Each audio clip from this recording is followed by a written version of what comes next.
Hello and welcome to Morning Shot Uncut. And today, my friends, we are going to be shills. Well, I don't know, shills for what, Byron? Because we've been called all sorts of Good things for the question. past 2 weeks. Good question. Shill for what, ladies and gentlemen, is actually a very good question. Shills for ANC, DA, Action SA, PA. Here's the problem, ladies and gentlemen. You asked us to go out and see them all. You asked us, don't just focus on the DA. Go speak to all of their oppositions. See what everybody's got to say. The problem is, ladies and gentlemen, we did just that. The problem there from is that actually having done it, our views don't remain the same. And that, ladies and gentlemen, is what this podcast is all about. Yeah, very much so. So Byron and I have been in discussion with a few people in the ANC in the past, like 10 days or so. And I'm not going to divulge anything in terms of who they are, but we are seeing a battle in the ANC in terms of going against sort of the Mbeki neoliberalism type thing, and then going against what they're doing now, which is a developmental state thing. And the battle is about trying to adopt the Asian tiger model versus the developmental state model. Because fundamentally, the understanding that the developmental state model is, well, just fraught with Western funded NGOs that are sort of sabotaging the attempts to rule South Africa in a meaningful way. It's not as clear cut as that, of course, but that is what we are seeing from the outside.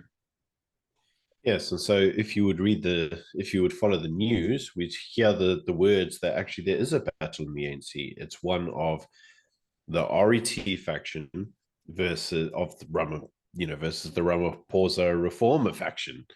Those are the two factions. We have the guys that want to expropriate everything.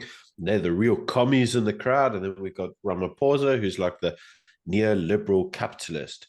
And so from that framing, you kind of sit there and go, okay, that makes sense. The problem is, as we've said numerous times on the show, that isn't actually the ANC as it really is. The ANC as it really is deeply ideological. The question you have to ask is by whom and for what reason?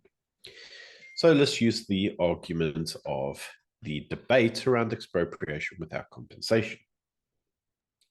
For those of you who don't know, the expropriation without compensation debate actually began by the miners. Yes, ladies and gentlemen, it was the miners, Anglo America and so forth, that wanted to have the debate around EWC.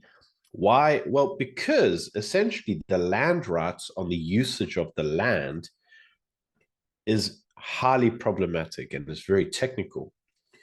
But essentially, in a nutshell, what the land issue really revolves around is the minerals below the land. Whoever controls the land is able to export the minerals and do whatever they want at their own whim. So if they found a gold mine on a place and they stop mining, essentially they'd have the ability to say, well, I'm using the gold in South Africa, or I'm exporting it for cheap to China, or and so forth. And so the question around how do we get those mining rights back so that South Africa gets a say? It's not to say that South Africa must mine the gold.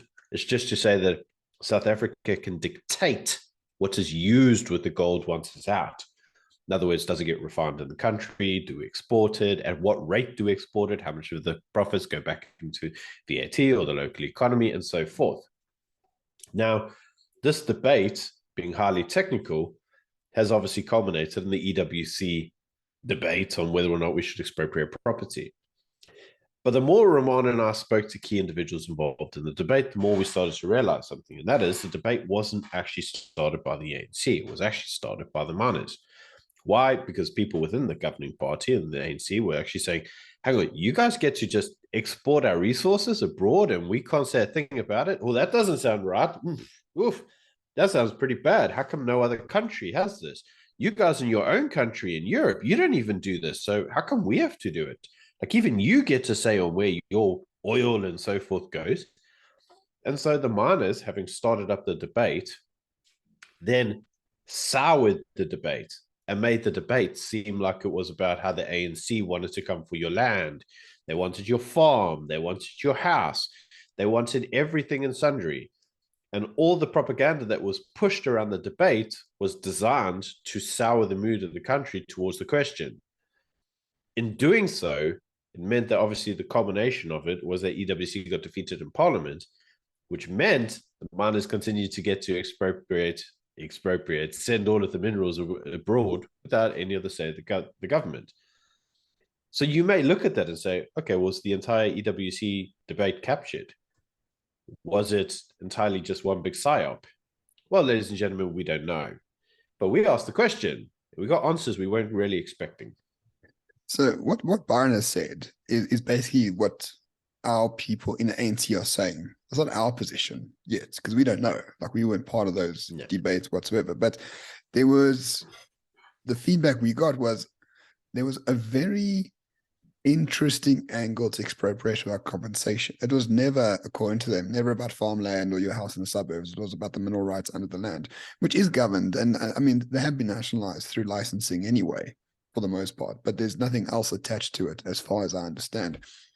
But Byron, I don't know if I can sort of believe the story that it was about minerals, because if we remember the debate in Parliament and throughout those 3 years of like EWC is about restoring, the original sin of the what's it called, the Land Act from 1913 or whatever it was called back then.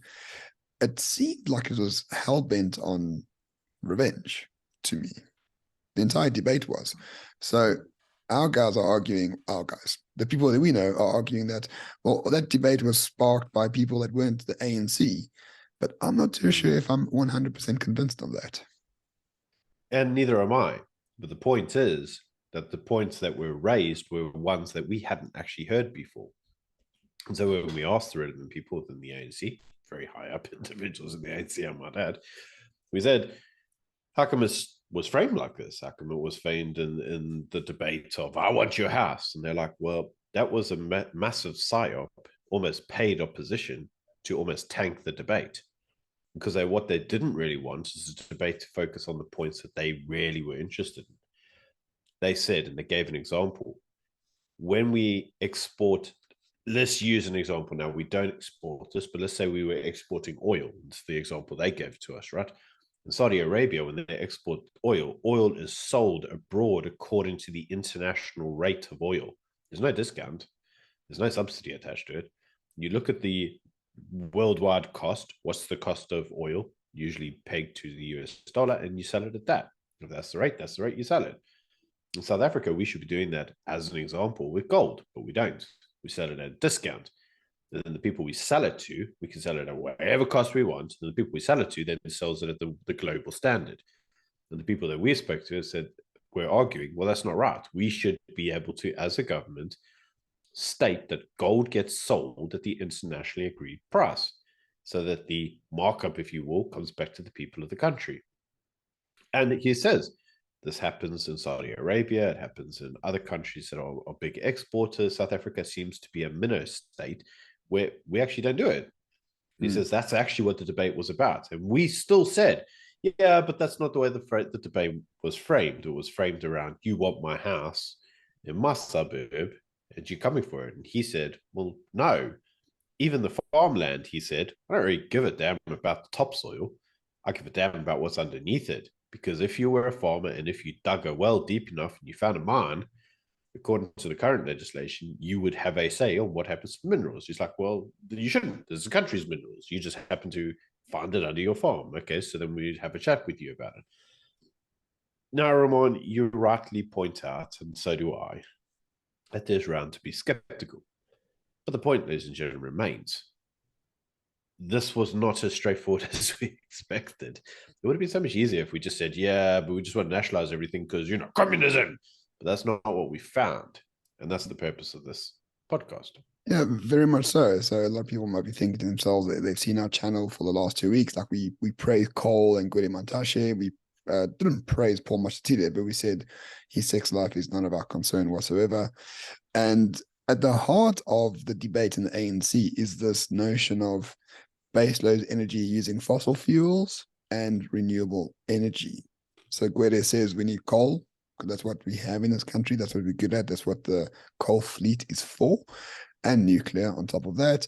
And then Ramaphosa and his acolytes are saying, no, we need renewables, sort of at all costs. Though he has, to his credit, Cyril has sort of diminished that message for the past few weeks for some reason or other. I'm not too sure why.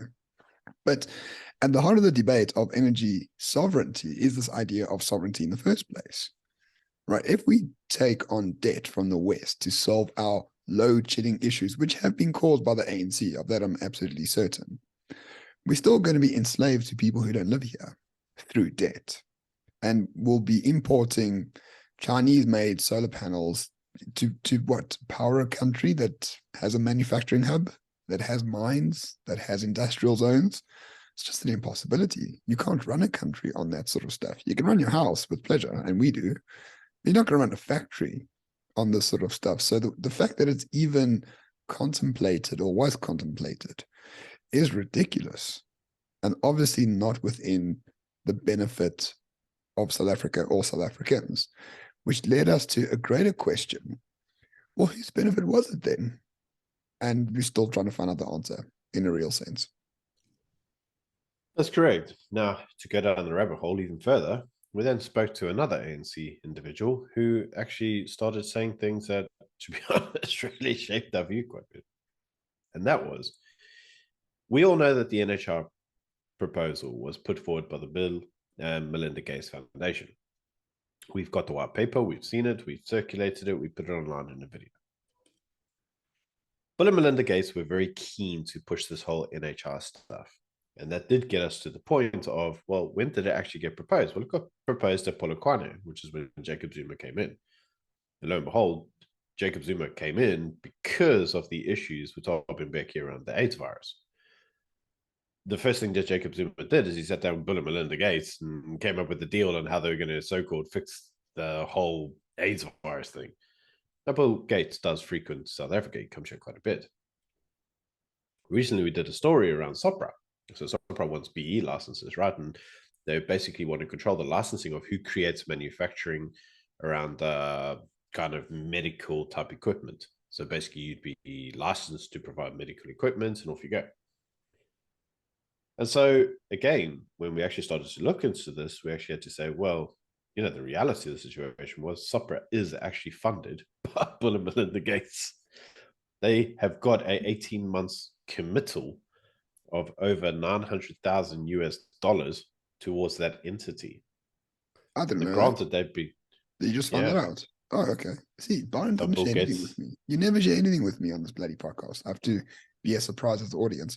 So Bill Gates has been funding the South African regulatory body that regulates the manufacturing and sale of medication and vaccines. Yep.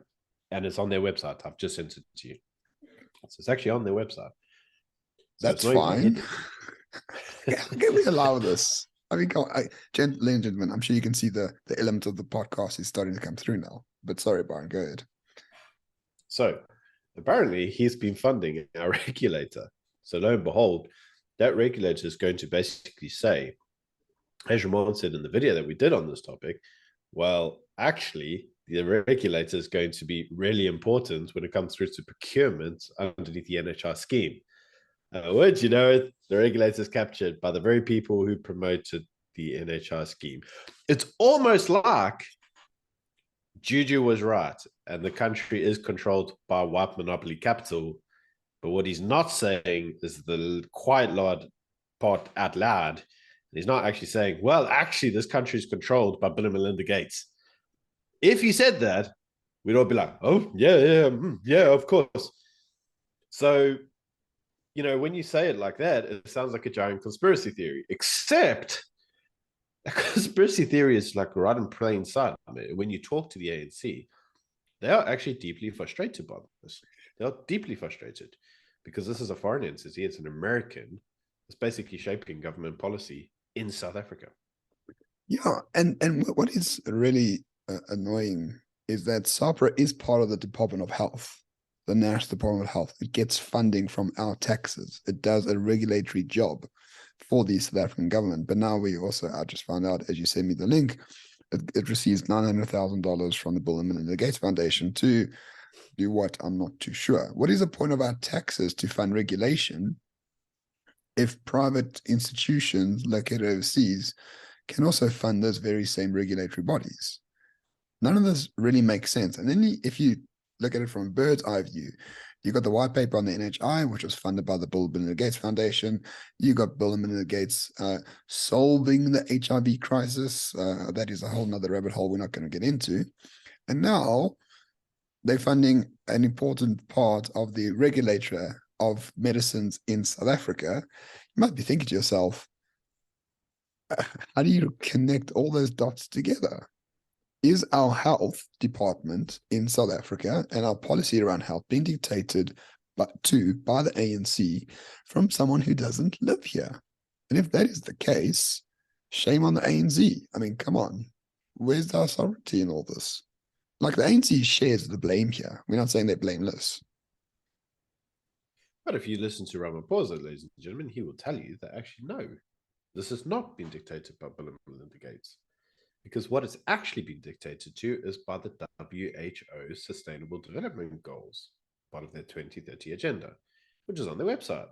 So he says, look, all we're doing is what the WHO tells us to do, guys. The WHO tells us that this is the way the world is moving. The world is moving towards nationalized health. So, we're just following global standards. Mon, I just sent you the figure. How much does Bill and Melinda Gates pay towards the WHO, my friend? Well, you're sending it to me now. Let me check. Sorry, I have to scroll. It's a big number. They donated 88% of the total amount donated by philanthropic foundations to the WHO. So that actually doesn't give you a number, but it does say that Bill and Melinda Gates, out of all the philanthropic donations, contribute 88% of those donations. In actual dollar terms, I don't know how much that is. So what does that actually work out as, ladies and gentlemen? Well, it works out as the second largest donor to the WHO, according to the WHO's own website. They are the second largest donor behind China. China, you knew. So what I can say is, well, I don't know, looks to me like Bill and Melinda Gates pretty much have a monopolistic control over the whole thing. They're dictating to the WHO. They put down the NHI framework in South Africa, and now they're controlling the medical regulator.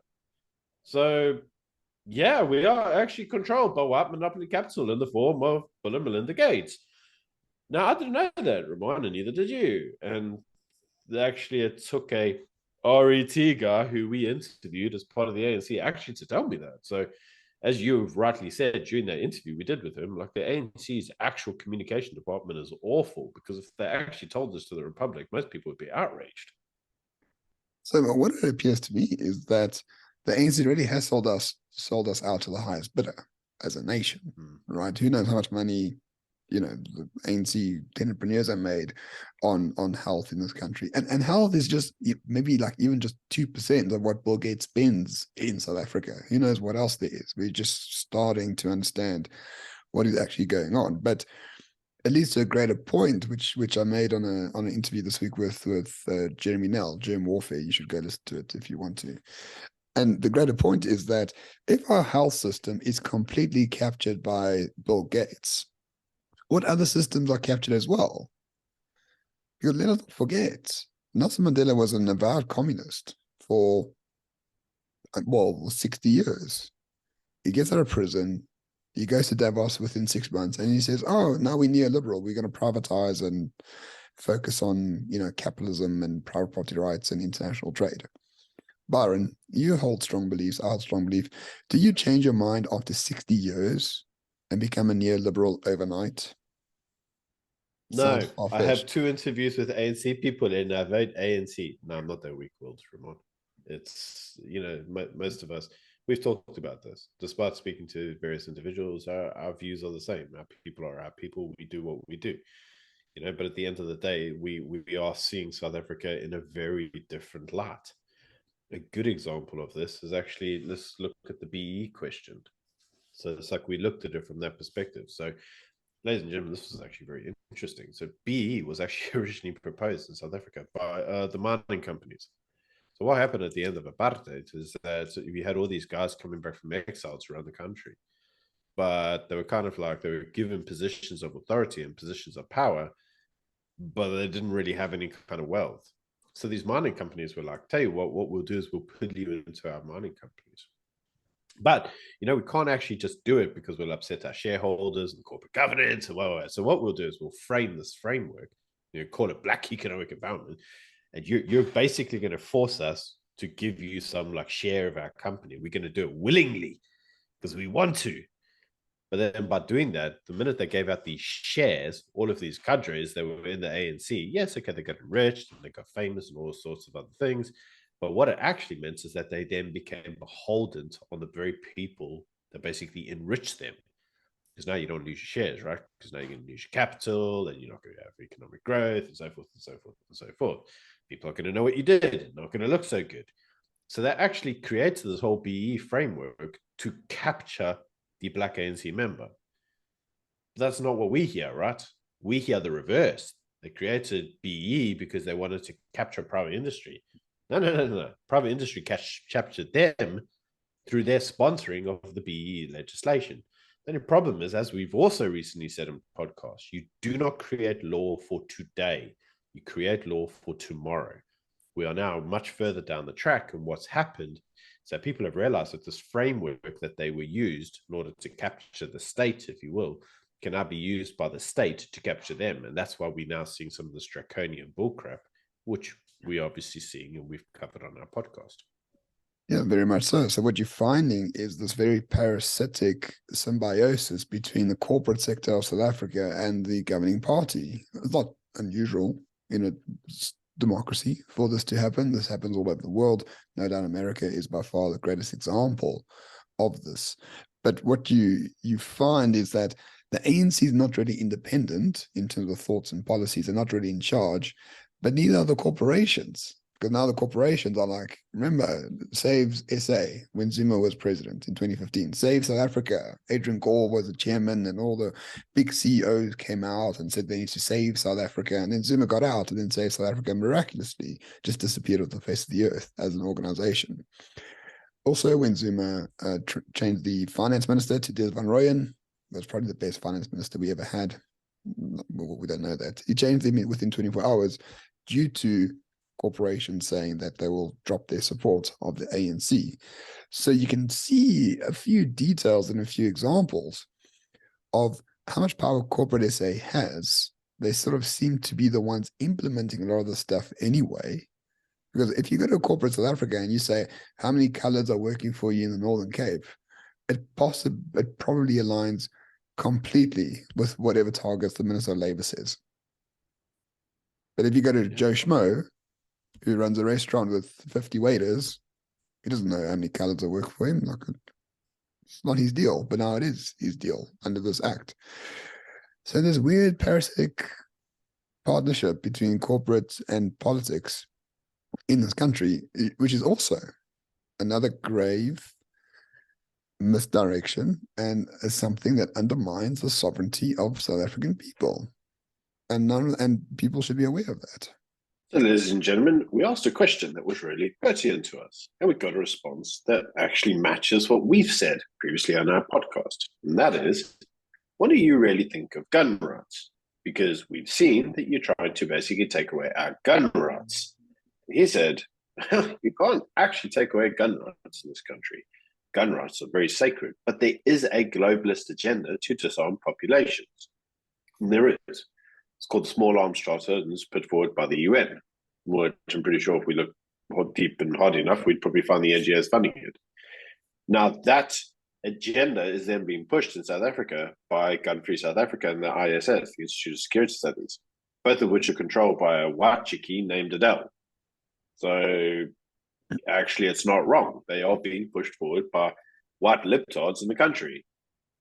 But the question that you would have to then look at yourself is that debate around disarming us isn't actually coming from the ANC. It's coming from these foreign-funded NGOs, which, again, have links to George Soros and the Wraith Foundation. So, again, we see Gates being in control of our NHR, our health service. Now we're seeing Soros being in control of our open border type stuff and our gun rights. So again, we're not looking at organizations that have the best interests of South Africa at heart. We are being exposed to, yet again, more white monopoly capital in the country, basically taking control over domestic issues. Yeah, yeah, and as we see now, we've been in several videos on guns on this channel, and we speak often about the fact that Gun Free SA was started just as soon as the blacks took power in 1994, which is a bit odd. So before, when the whites had power, there was no need for gun-free South Africa. Now that the blacks took power, now there's a need for gun-free South Africa, which leads me to think, to a large degree, I think this opportunity arose for the Western world to have overt influence in South Africa happened in 1994. Once the society got opened up and we had a liberal constitution and all that sort of shit, the Western world and Western fund NGOs just saw like, yes, this is the plan. This is the opportunity to get in there and basically control the country through policy brought by NGOs. And if we don't get our way, we go to court or block policy by the ANC. Like, for example, the Minister of Home Affairs wants to cancel permits for Zimbabweans. Foreign fund NGOs go to court and he can't do that. The Minister of Home Affairs doesn't want to allow Afghanistani refugees into this country. Western fund NGOs go to court. The minister can't do that either. Zuma wants a nuclear deal. Western fund NGOs go to court, block that as well. So really, who the hell is running this country? Because it's certainly not the ANC in any meaningful way. They control the treasury and they control, like, you know, several things, sure. But in terms of sort of diehard policy, they don't seem to be in control in the slightest. And Byron, I'm going to be honest with you, I don't know if that's a bad thing or a good thing. Because if the ANC of 1989 had their way, they would have nationalized the shit out of this and we'd be Venezuela by today. We probably would. Yeah, definitely. But also, this neoliberal stuff is not working here either. No. So we need like a new way, a third way. So I mean, we've discussed this, and I think this is really kind of where our videos are kind of going, because our videos really are going towards now just exposing the rot that we're finding. And the problem is that rot isn't limited to one political party. You can't look at the paradigm. Look, DA is the savior. The ANC is the villain. Like, they want you to think like that because then it avoids the actual real issue.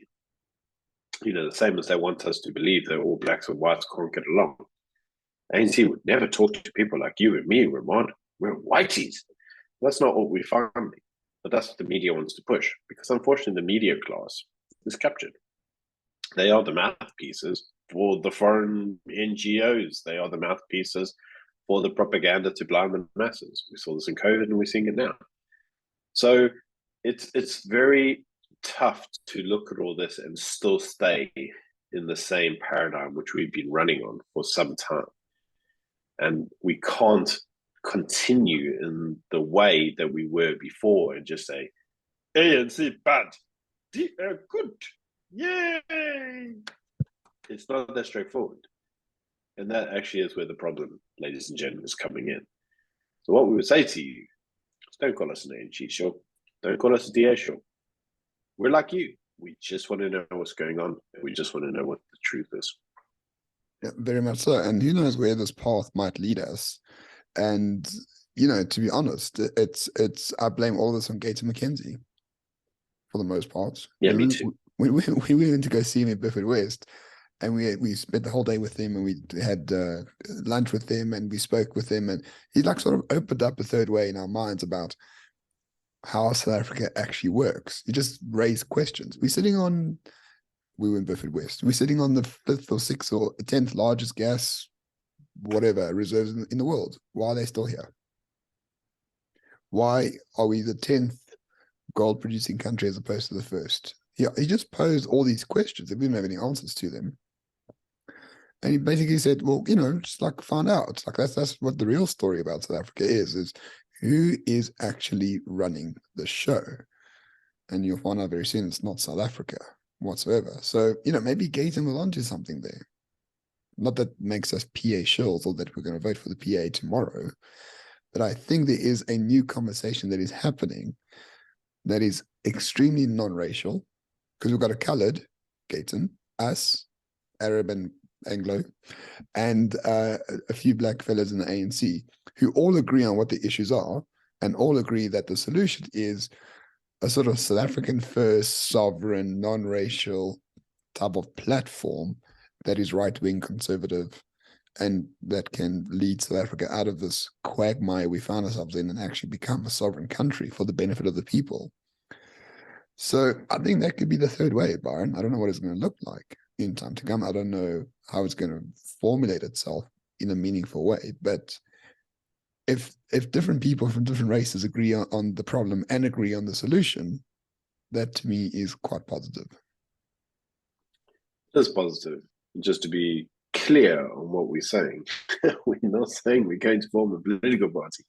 We're simply saying we're trying to form a new way of looking at South Africa. We're just looking at a new framework to understand what we see. Can't look at it simply, as I said, DA bad, ANC good, ANC bad, DA good. You can't, it's too simplistic. There's a lot of competing interests in this country.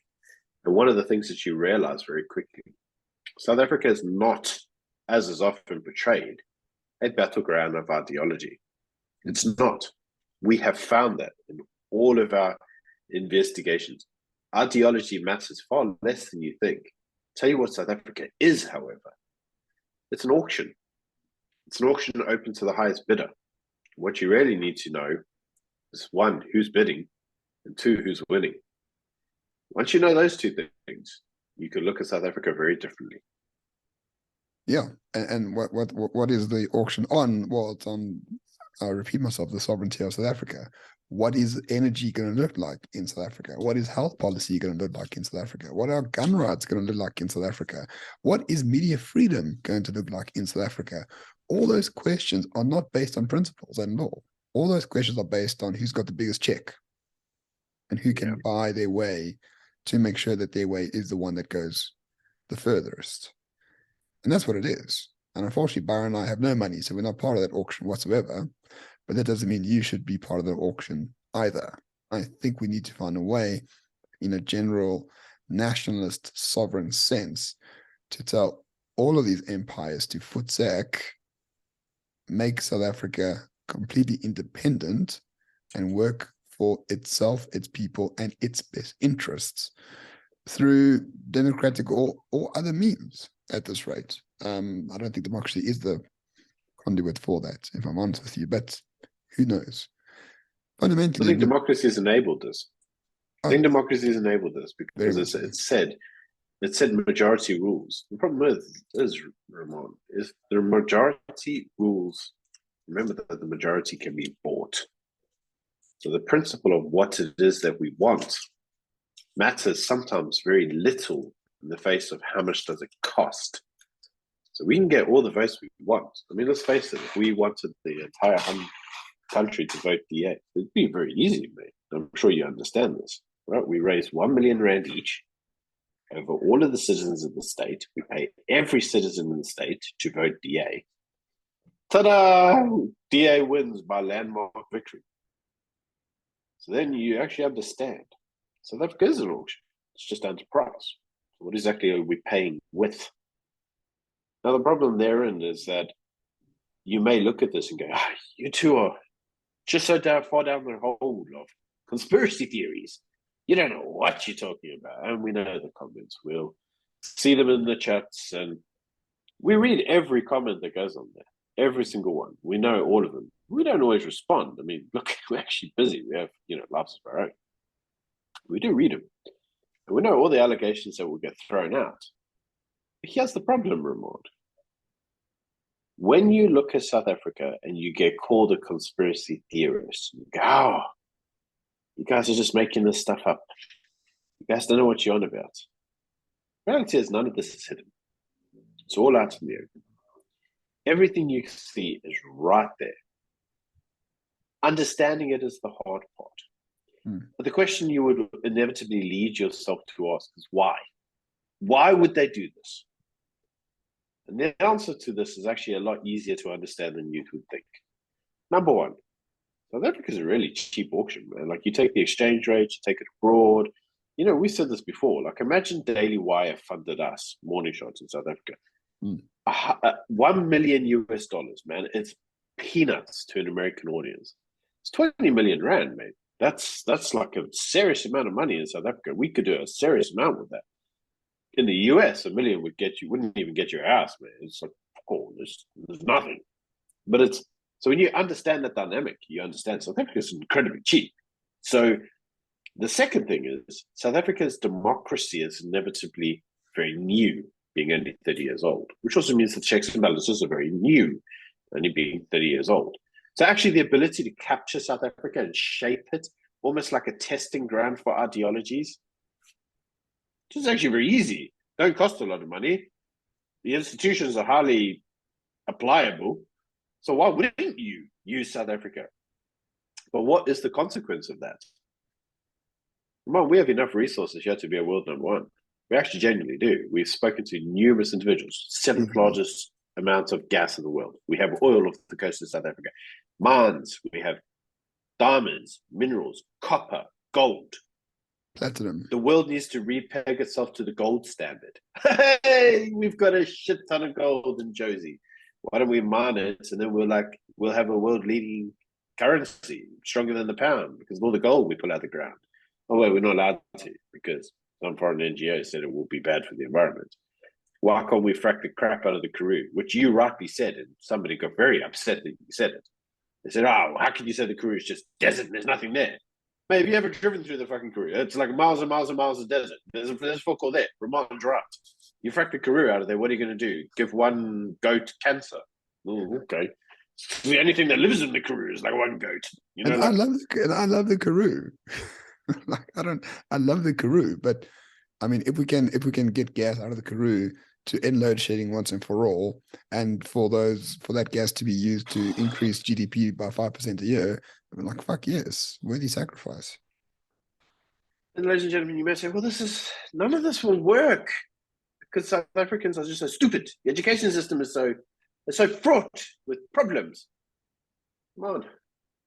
Where did our education system come from, my friend? From the Washington Accord, i.e. America. Outcomes-based education was over there, adopted by quite a few countries around the world who have subsequently, basically dropped it because the outcomes were so bad. The irony of outcomes-based education being dropped because the outcomes were bad. Yes, I know, but yeah, we still have that. And what are we? The worst country in the world for literacy and mathematics amongst grade fours. Also, another policy not created by the ANC. Makes you think. So you may look and go, was this all a ploy by American NGOs and foreign interests to just make South Africans stupid? I don't know. But we are asking the question. And sometimes the answers that we get given aren't really what you'd expect. And sometimes the conclusion that you are left with is not the conclusion that you expect to find. Certainly not the conclusion that the media tells us to find. And that is actually the one thing that we are finding the most.